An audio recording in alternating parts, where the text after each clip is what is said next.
guys, welcome back to Strong Successful Mail.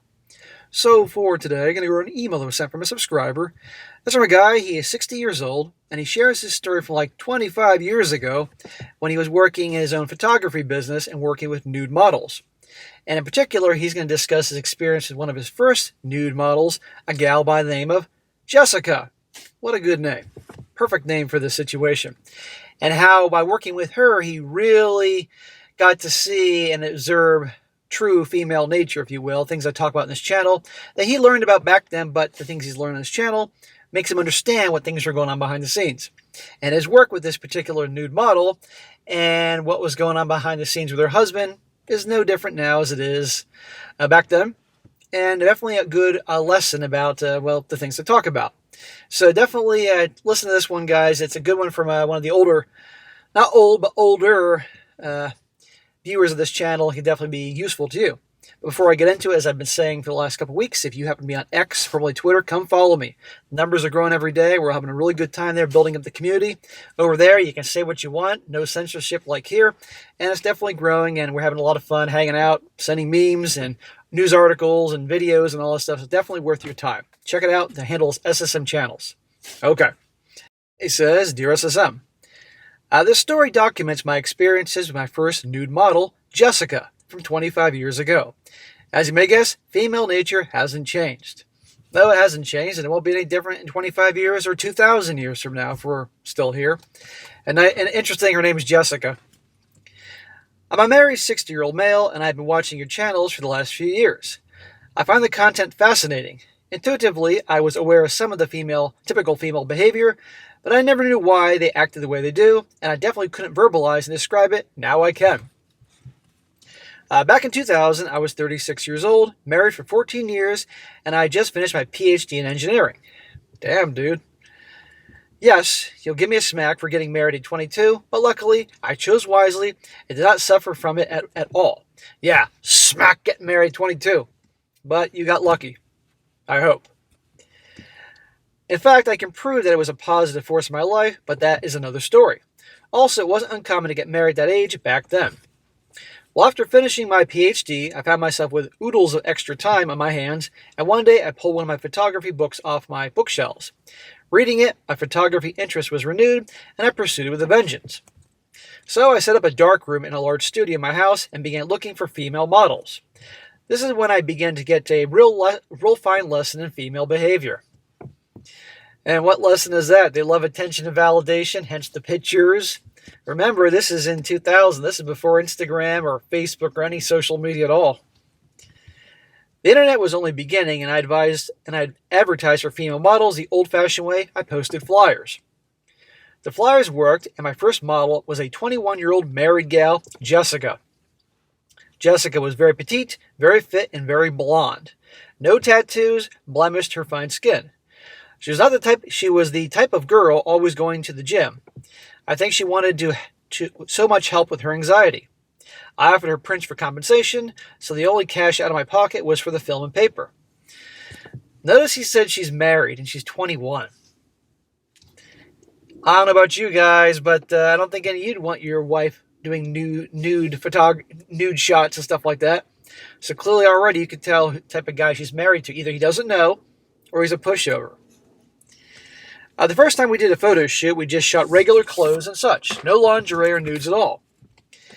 When she later stopped over to pick up her prints, she liked the prints so much she was ecstatic. That was when she told me she wanted to shoot nudes. This was an ideal situation for me, as I needed to build up my nude portfolio, and we set up the shoot. Yeah, I can tell. Oh, what a great deal for business.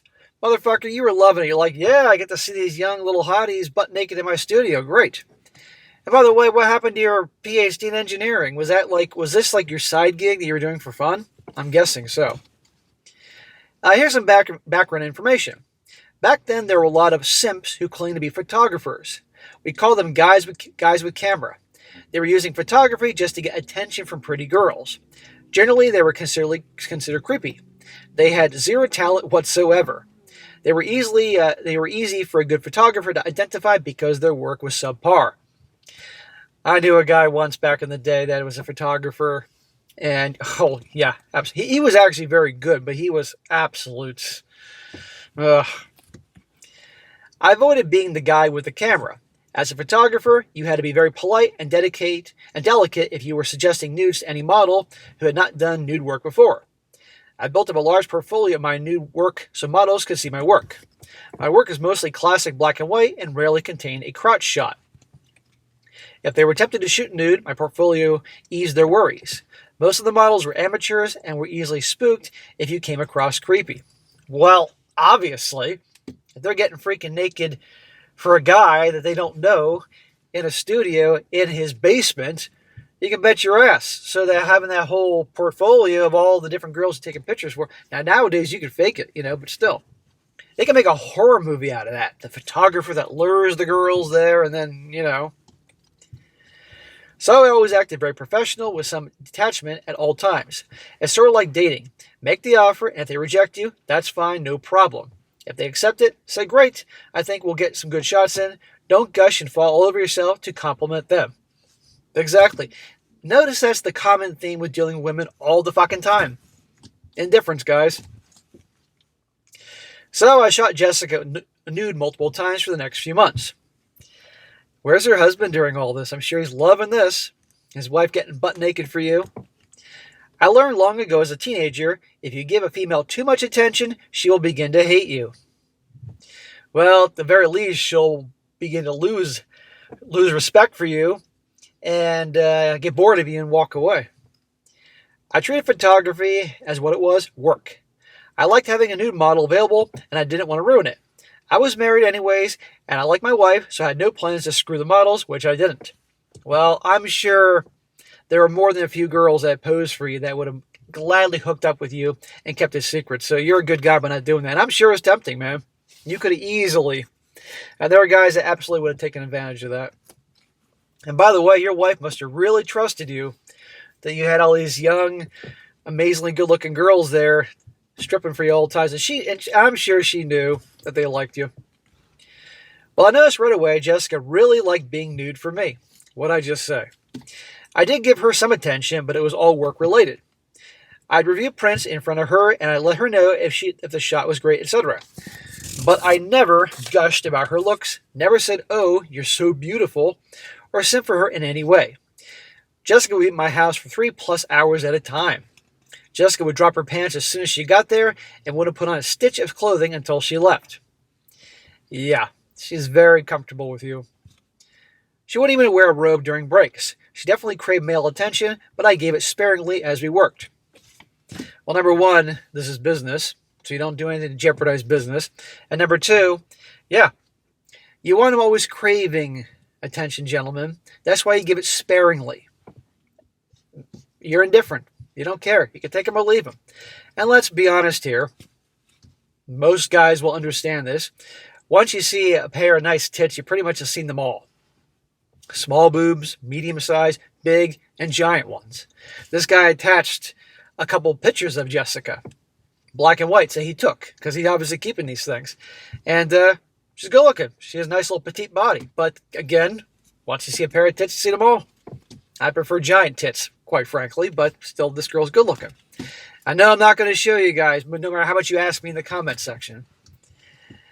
He says, here's where things got interesting and dramatic. Big surprise. Jessica hadn't told her husband she was modeling. Aha! Not cool. That's fucking low. All those months butt naked for you. Some things never change. She left the nude prints out at home where her husband could find them, along with a copy of a modeling release, including my name, address, and phone number. So she's doing this on purpose. Gee, I wonder why. Picture this scene. It's around 5 p.m. and I'm in the middle of cooking dinner. My wife isn't home yet, and the baby's crying. I answer the phone as Jessica's husband calling me to whine and complain about me photographing his wife nude. Her husband's calling you and whining and complaining about that?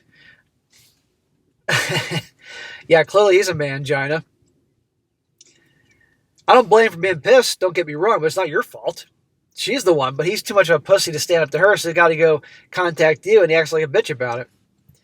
I was blindsided and caught off guard. I was pressed for time, as it was, and I had to repeatedly tell him, talk to your wife. I finally cut the call short and hung up. His whining to me was pretty pathetic, but the story gets even better. Yeah, we're not done yet. After hanging up the phone, I walked to my bedroom and tucked my Browning high-power 9mm in my back pocket. This is Florida, and I have children at home. Yes, I too am a Floridian. I understand this quite well.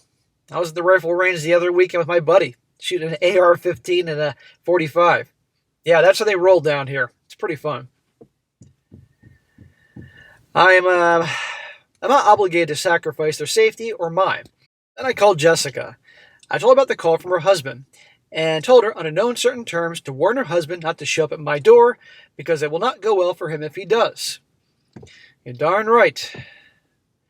I made no mention of the Browning in my back pocket to Jessica because it was my only last option.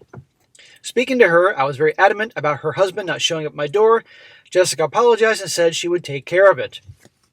So it's not your job to make sure and police the activities of your female clients, whether husbands or boyfriends know these things. But she obviously is sleazy and deceitful for doing this and not telling her husband. I mean, obviously her husband's a pussy, but still, you know, she ought to have some fucking respect. But still, she has no respect for him, therefore he's not getting it. You know, obviously, guys, if you act like a bitch, your girl's going to treat you like a bitch. And right here. But what's she up to? Well, you'll see soon. Anyway, she apologized and said she would take care of it. Well, guess who called a few minutes later? Gee, I wonder. Jessica's husband. I didn't see that coming. She made him call and apologize to me. As he simultaneously apologized and whined, I realized that she had totally emasculated him and he was a fool. You're darn right about that. He had every right to be pissed at her for doing that. And him calling and giving you a hard time and acting like a mangina about it, I mean, it's ridiculous, but still. And then she actually got him to boss him around to call you and apologize and whine about it. God. I never met the guy, but I had zero respect for him. At this point, her husband should have been glad that I wasn't a Chad. If I wasn't married or if I was a cheater, Jessica would have been in my bed after the very first shoot. I guarantee you could have been banging Jessica many a times if you wanted to, but you're a good man, so you didn't do that. Even after the call from Jessica's husband, I had no problem using Jessica as a nude model. A free nude model is a free nude model, and I was not going to lose that. And he says eventually her husband gave her an ultimatum to stop posing nude, and that gave her the reason she wanted to break up the marriage. In retrospect, Jessica didn't leave the nude prints out by accident. She left them out on purpose for her husband to find and for him to break up the marriage. There you go. She goes, oh, well, he wanted to break up with me. It's not my fault. She calculated the whole fucking thing. And by the way, guys, he says how the husband gave her an ultimatum. If you're a guy that your girl doesn't respect, you can't drop boundaries or lay down the law because they'll laugh at you because they know you got no backbone or spine. But one day, after the breakup, Jessica showed up with a tattoo. That was a surprise. My wife says I can be quite charming, and I found that shooting any female for a few hours and they begin to see you as father confessor. This is where the real learning about females take place. First off, never be judgmental or offer controversial advice, just listen and learn. Yep, I spent 7 years as a personal trainer, guys, 2 working at a gym and 5 for myself.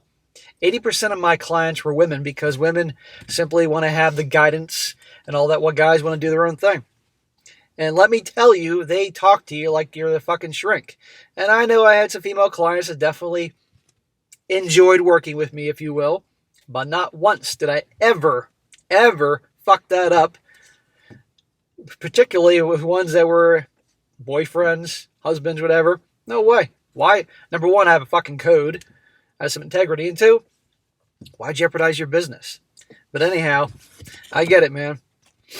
Well, as the father confessor, I later learned that Jessica's way of coping with the breakup of her marriage was, wait for it, hooking up with random dudes, and the carousel got another rider.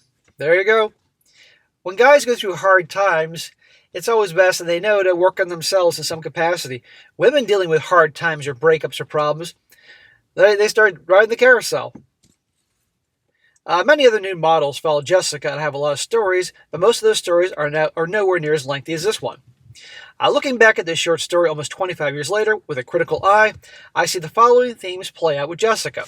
Now he's going to list all his lessons, and these are all lessons I've covered, and you guys will, well, listen to this because it's just some reinforcement. Number 1, the female craving for male attention is strong. Of course, and that will never change. Number 2, simping was just as prevalent today. Example, guys with cameras. 3, being a whining, weak husband sets you up for failure and divorce. Whining is not an attractive characteristic. Exactly. If women don't respect you, they won't love you. And men that whine and beg and cry and act like pussies aren't respected. 4, a wife's behavior is often a reflection of what she thinks of her husband. Exactly. If she's up to no good, well, clearly she doesn't respect her guy. 5, a wife's crossing boundaries, which she knows will get her husband to end the marriage, so she's not responsible for this divorce. Exactly. That girl Jessica is very crafty. 6, what happens when a wife has no respect for her husband, as you saw. And 7, women deal with breakups by hopping on the carousel and getting tattoos. He says, I've attached 2 new prints of Jessica. Good times. Sincerely, Dr. David. Well, thank you, Dr. Dave, for your story. It's a good one. Reinforces the same shit that happens now 25 years ago. And Jessica is a devious one. I'm glad. I'm sure easily you get all sorts of fun with her. And so it goes to show you that you're a good husband and didn't mess that up, because you could have easily, and probably she would have kept her mouth shut about it. But she was busy having her mouth open for other dudes. So there you go, guys. Less point. Don't act like a mangina. Don't act like someone that your girl doesn't respect. Otherwise, this is what you're going to get. So a nice story from 25 years ago to show you that female nature is no different now than it was back then. And it won't be any different in 25 more years when I'm, holy shit, 72 years old. I can't imagine. All right, guys, that's it for today. Be sure to comment down below. Let me know what you think about this. And, guys, you got a good story to share, definitely send it to me. strongsuccessfulmale@gmail.com. Whether it's a personal story, a good news article you want me to cover, or a simple question for my Ask SSM series, I'll take them all. Send it my way, and if it's definitely a good one, I'll cover it. And be sure to like the video, share it with your friends, and subscribe. I'll catch you next time.